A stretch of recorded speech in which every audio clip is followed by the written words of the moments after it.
Lanjut ke soal berikutnya. Oke, soal berikutnya adalah jika larutan A adalah, lihat gambar seperti ini,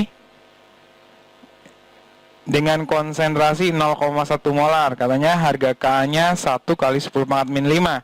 Sedangkan larutan B adalah sebagai berikut. Ya. Dengan konsentrasi juga 0,1 molar, Ka-nya itu 1,5 kali 10 pangkat min 5.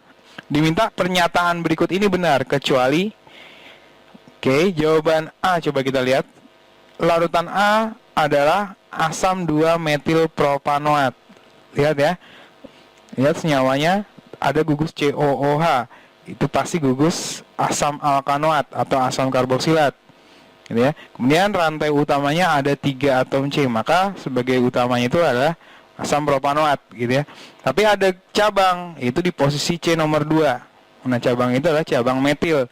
Maka nama dari larutan A secara lengkap adalah asam 2 metil propanoat.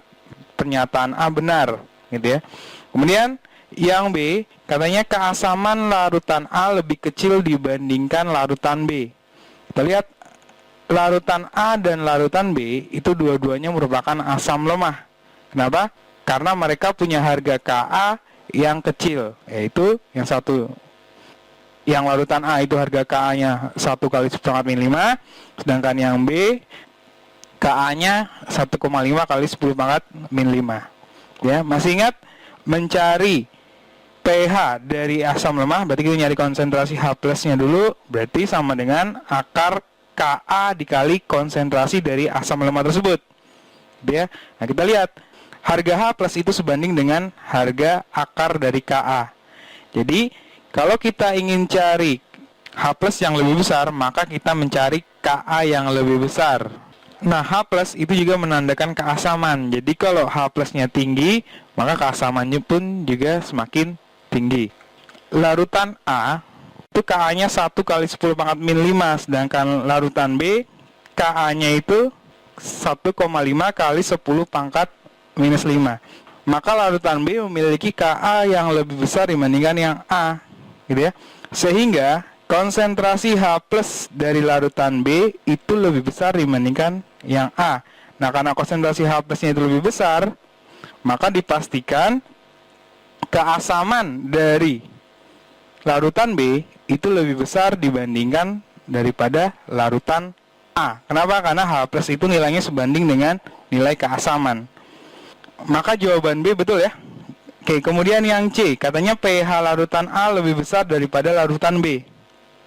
Nah, kita lihat, kan kita tahu rumus dari pH itu adalah min log dari konsentrasi H plus, gitu ya. Oke, lihat dari rumusnya, jika konsentrasi H plusnya tinggi atau keasamannya tinggi, maka pH itu akan semakin kecil. Jadi berbanding kebalik ya antara keasaman atau H plus dengan pH. Kenapa? Karena ada tanda minus sebelum logaritma dari H plus, gitu ya.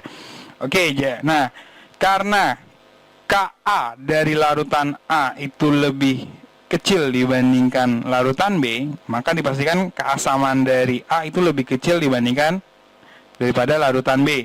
Maka dipastikan pH dari larutan A itu lebih besar dibandingkan pH dari larutan B. Dia kan kenapa?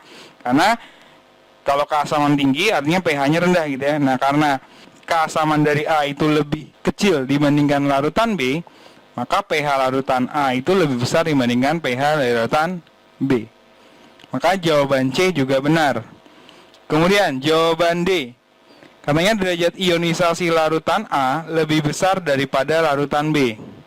Masih ingat derajat ionisasi itu rumusnya adalah akar dari Ka dibagi konsentrasi asam.